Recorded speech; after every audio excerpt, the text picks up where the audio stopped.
예, 전국이 매우 어렵습니다. 청와대와 여당이 진정한 책임 있는 집권 정당으로서 또 책임 있는 정부로서의 자세와 의무를 다시 한번 환기해야 할 때라고 생각합니다. 민주당의 입장은 분명합니다. 이번 국가기관의 조직적인 대선 개입과 관련해서 특검을 통해서 진상규명을 하고 재발 방지는 특위를 통해서 국회 주도로 재발 방지를 하자는 것입니다. 그리고 책임자 처벌과 대통령의 진정 어린 사과를 하자는 것이 민주당의 여러 차례 반복된 공식 입장이고 당론이다라는 점을 분명하게 다시 한번 밝혀둡니다. 민주당 의원의 발언을 핑계로 해서 새누리당이 국정원 개혁 특위를 거부하고 간사협의를 중단하는 것은 해도 너무한 억지가 아닌지 돌아봐야 할 것입니다. 누가 봐도 상식적인 조치는 아닙니다. 그런 일로 의사일정을 거부하는 집권 여당이라면 집권 여당의 자격이 없는 것입니다. 과거 새누리당이 한 짓을 아직도 민주당과 국민들은 기억하고 있습니다. 김대중 노무현 대통령을 향한 인신모독과 저주에 가까운 발언들이 얼마나 많았습니까? 노무현 대통령을 인정 못해서 당선 무효, 선거 무효 소송 제기까지 하고 그리고 재검표와 탄핵까지 추진했던 것이 바로 새누리당 아니었습니까? 오히려 청와대는 돌아봐야 합니다. 대통령 위해를 선동 조작한다고 확대 해석해서 이것을 과잉 대응을 하는 것이야말로 오히려 더욱 위험한 행태가 아닌지 정말로 진지하게 돌아봐야 한다고 생각합니다. 우리 당시 새누리당이 야당 시절에 김대중 노무현 대통령에 대한 모독과 저주 그리고 여러 가지 정치 공세를 했을 때도 집권 여당으로서의 민주당은 의사 일정을 거부하거나 과잉 대응하지는 않았습니다. 다만 발언 자제를 촉구하며 인내하면서 집권 여당으로서 책임과 의무를 다하고자 했던 기억을 우리는 하고 있습니다. 새누리당에 촉구합니다. 국회의사 일정 연계는 말이 안 되는 짓입니다. 틈만 나면 민생을 외치던 일이 부끄러워져서는 안 될 것입니다.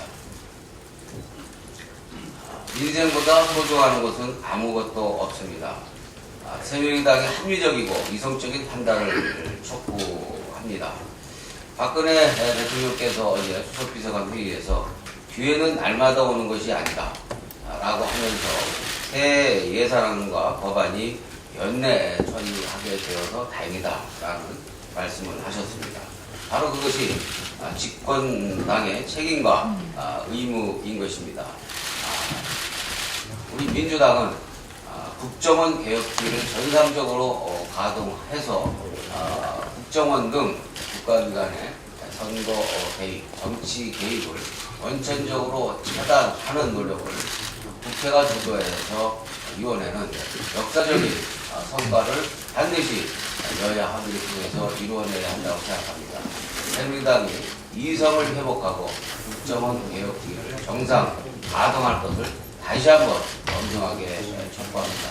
그리고 예산안과 민생 입법의 처리에 있어서 1차적인 책임과 의무는 집권 여당과 정부에 있다는 점을 다시 한번 분명하게 확인해 줍니다.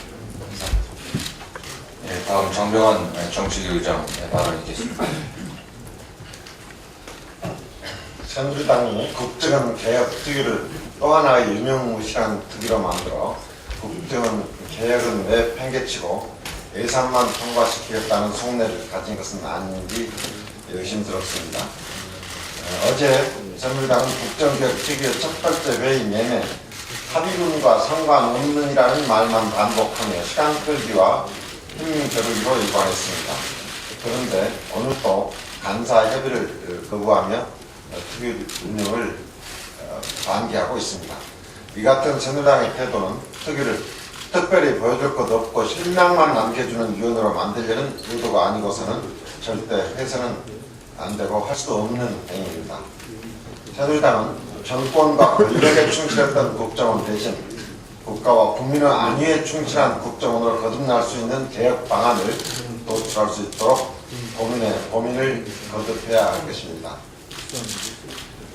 입만 열면 거짓말하고 정권에 불리하면 개인의 일탈로 몰아 꼬리자르기를 하고 있는 청와대는 닉슨 대통령이 사임한 이유가 도청이 아닌 도청 사건을 모면하려 한 거짓말이 원인이었음을 되새겨야 할 것입니다.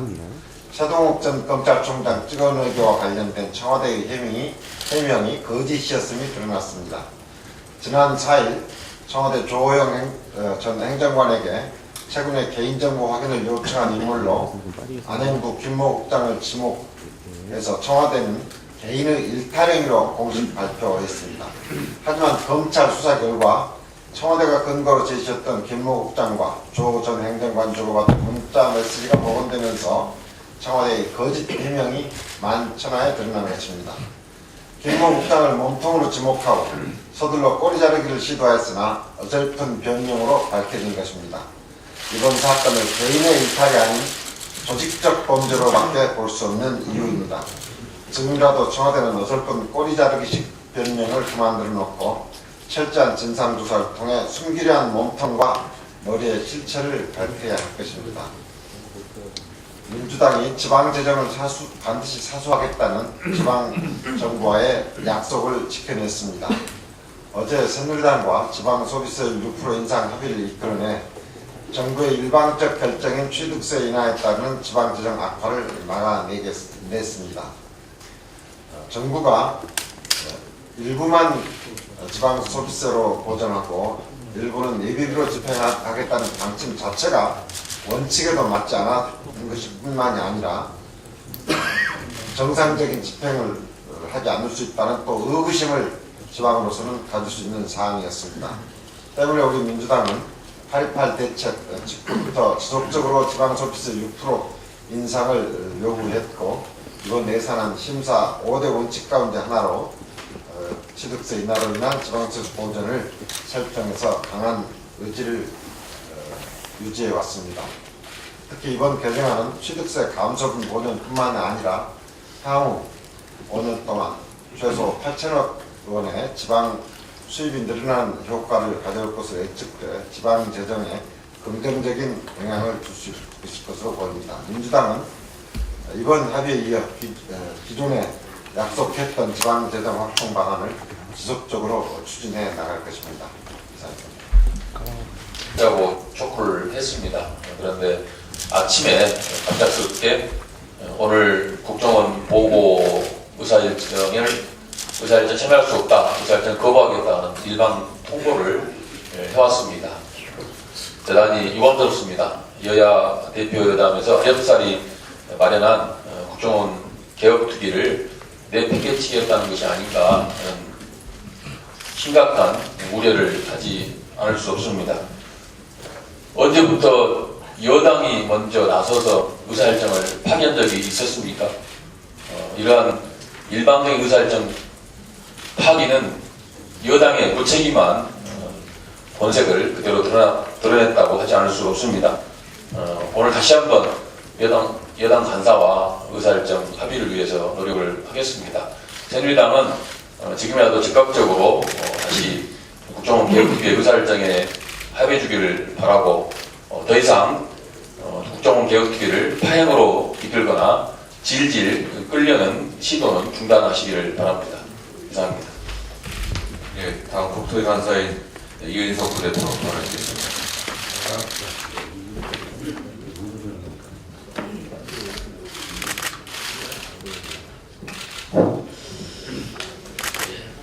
국토교통위원회 이윤석 간사입니다. 오늘 첫째 철도공사 파업과 관련해서 둘째 국토교통위원회 법안 의결에 관해서 두 가지 보고를 드리겠습니다. 어제 철도공사 노조가 파업에 들어갔습니다.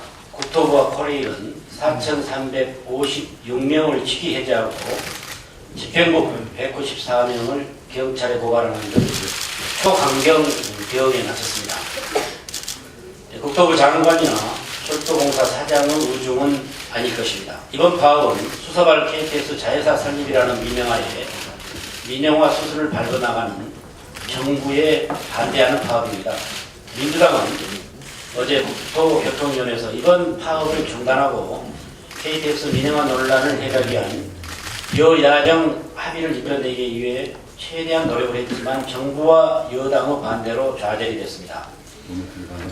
철도 노조 민주당의 요구는 간단합니다. 오늘 오전 10시에 소집이 되는 철도공사 이사회를 연기하자는 것입니다.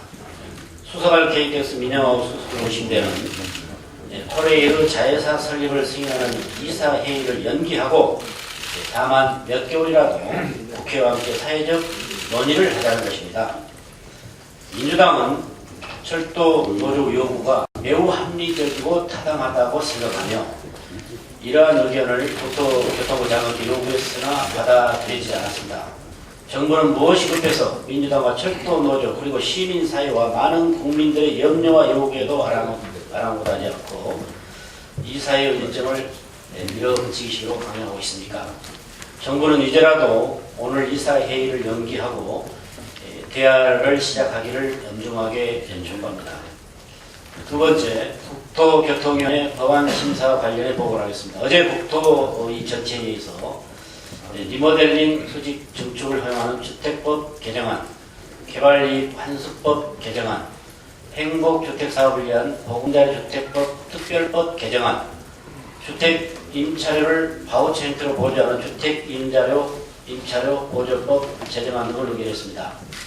이날 통과된 주택법 개정안에는 준공이 15년 이상이 된 아파트를 리모델링할 때 3개층까지 더 올려 짓고 주택 수는 최대 15%까지 늘릴 수 있는 내용입니다.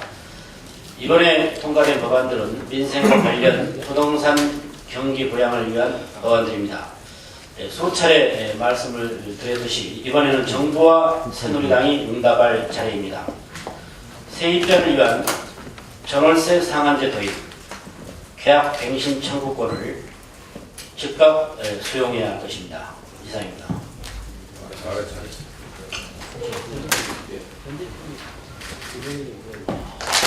오늘부터 이제 보건복지위원회 예산 소위가 시작을 합니다. 역시 가장 큰 쟁점은 내년도 기초연금 예산 부분입니다. 지금 현재 정부는 기초연금법 제정을 전제로 해서 5조 2천억 원의 연금 예산을 산정했습니다.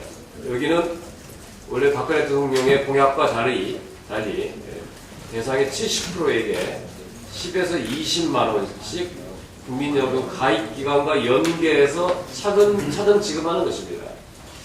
대상을 축소한 것은 근본적으로 공약의 파기이고 차등 지급하는 것은 국민연금 제도를 흔들 수 있다는 것 때문에 민주당은 그 연금 법안에 대해서는 반대하고 있습니다.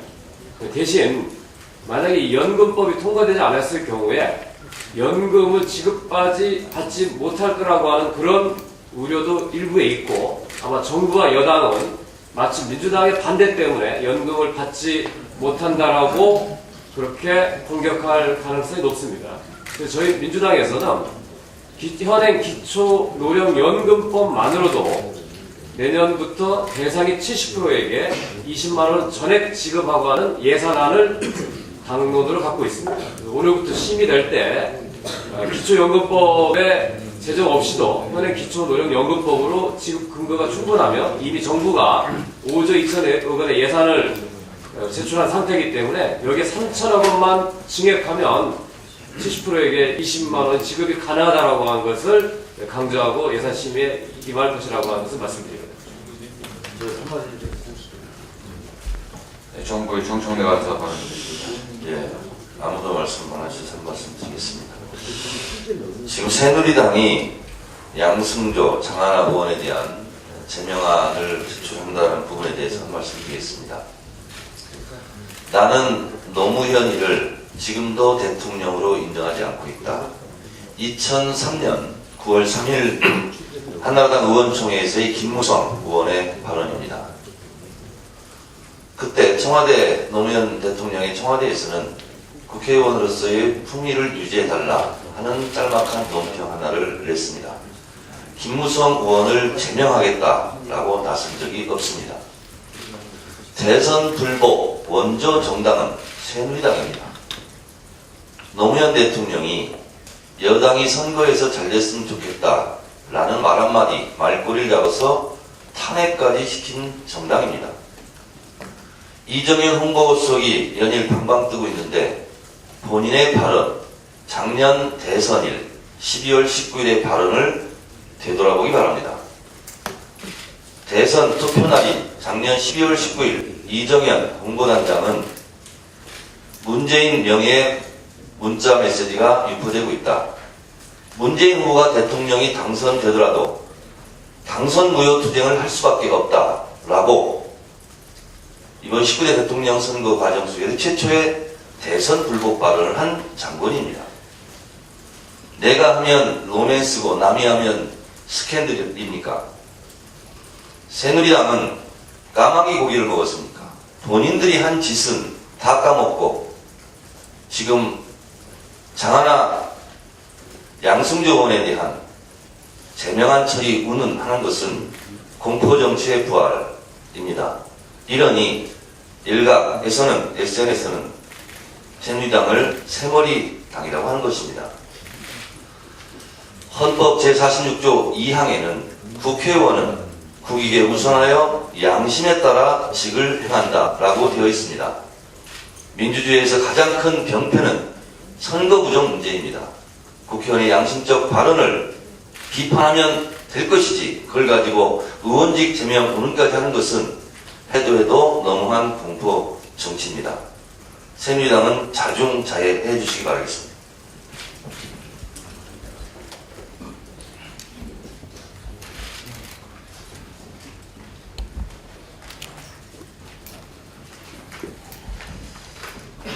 하늘이 두 쪽 나도 그 어떤 핑계도 사자 합의를 통해서 명시된 국정원 개혁과 국가기관의 정치 개입을 원천적으로 차단하고자 하는 사안은 반드시 연내 처리되어야 합니다. 합의가 지켜지지 않을 때 일어나는 모든 사태의 책임은 청와대와 새누리당에 있는 것입니다. 다시 한번 새누리당의 집권당다운 책임 있는 성숙된 모습을 보여줄 것을 촉구합니다.